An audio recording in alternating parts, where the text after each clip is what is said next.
Dans cette vidéo, tu vas apprendre à vérifier la cohérence des unités dans certaines formules que l'on utilise au collège. Prenons l'exemple de la formule de la vitesse. Tu connais déjà certainement une unité de vitesse qui est le kilomètre par heure. Donc la formule nous dit V égale distance divisée par temps. La question qu'on va se poser, c'est dans quelle unité doit être la distance et dans quelle unité doit être le temps. Si la vitesse est donnée en kilomètres par heure, il faudra impérativement que la distance soit exprimée en kilomètres et le temps en heures. On retrouve le fait que l'on ait divisé des kilomètres par des heures dans l'unité, puisqu'on écrira ça km/h, ce qui signifie kilomètres par heure. Le slash est donc équivalent à un divisé. Voyons voir maintenant comment ça se passe pour la formule du poids. Alors même si tu n'as pas encore étudié la formule du poids, tu peux comprendre comment ça se passe pour les unités.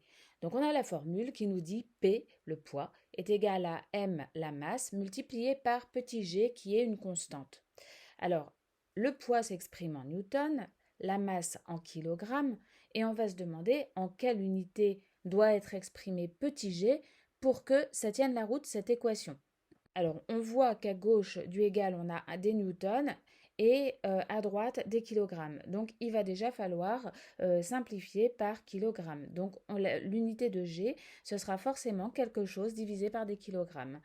Donc, si je divise par des kilogrammes, je peux simplifier. Et puis, il nous manque le newton, donc on va donc le faire apparaître dans l'unité de G.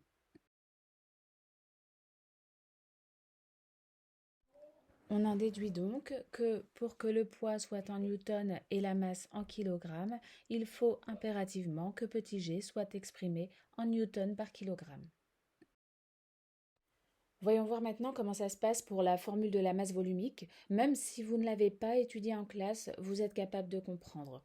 Donc la masse volumique, son symbole c'est ρ et la formule c'est ρ égale m sur v, m pour masse, v pour volume.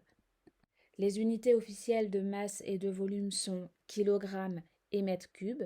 Donc, à votre avis, quelle est l'unité de la masse volumique? Alors, il n'y a pas de piège.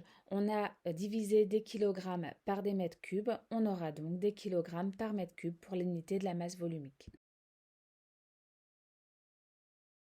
Puisqu'il y a une division, nous écrirons donc cette unité kilogramme/mètre cube.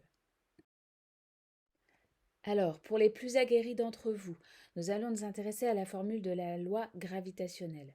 Alors, cette loi, elle dit F égale grand G, qui est une constante, fois MA et MB, c'est la masse des deux objets en interaction, divisé par la distance qui les sépare au carré.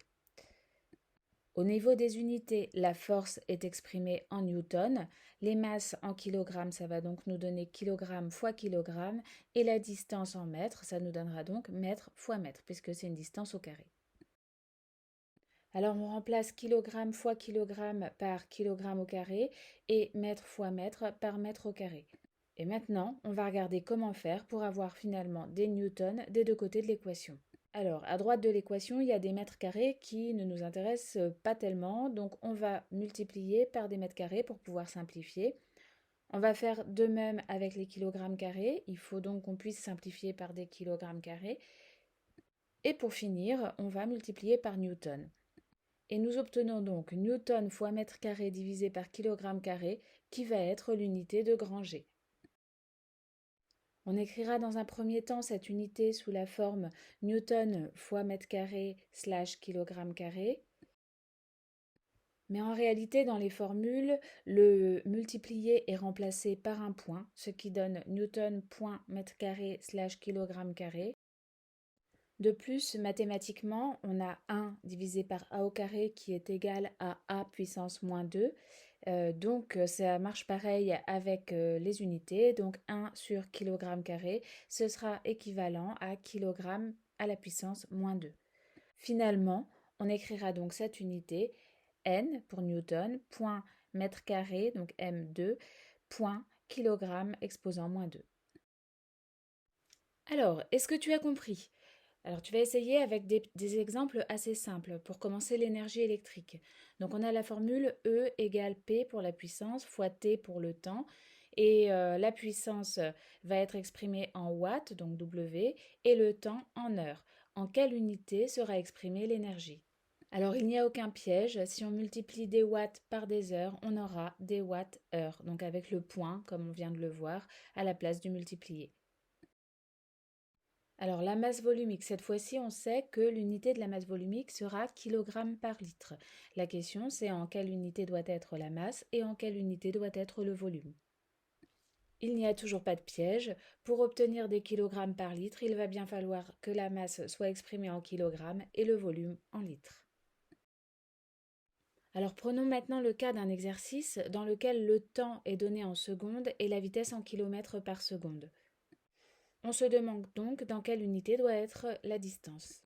On va commencer par écrire la formule D égale T fois V. Et ensuite, on va écrire les unités que l'on connaît. Donc on connaît le temps en secondes, on connaît la vitesse en kilomètres par seconde, on voit que l'on peut simplifier par les secondes et il nous reste kilomètres pour unité de distance. Alors voici un exercice que vous pourriez avoir à résoudre. Donc la vitesse d'un tigre est de 17 mètres par seconde et on vous demande en combien de temps est-ce qu'il va parcourir 100 km. Alors on va commencer par écrire la formule T égale D sur V et on va écrire les unités. Donc la distance est en kilomètres et la vitesse en mètres par seconde. Alors vous l'avez vu en mathématiques, pour diviser par une fraction, on multiplie par son inverse. Ça nous donne donc kilomètres fois seconde divisé par mètre. Et là, on se rend compte qu'on a un problème puisqu'on ne peut pas simplifier des kilomètres par des mètres. Donc on a un problème de cohérence d'unité. Pour pouvoir résoudre cet exercice, il va d'abord falloir faire des conversions. Alors soit on choisit de convertir la distance en mètres pour pouvoir simplifier ensuite, soit on choisit de convertir la vitesse en kilomètres par seconde pour avoir des kilomètres au numérateur et au dénominateur. Alors dans cet exercice, il semble plus facile de convertir les kilomètres en mètres. Donc 100 km, c'est équivalent à 100 000 mètres. Donc si on fait le calcul, on trouve que le temps que mettra le tigre à parcourir 100 km est de 5882 secondes, soit 1 h 38 minutes et 2 secondes.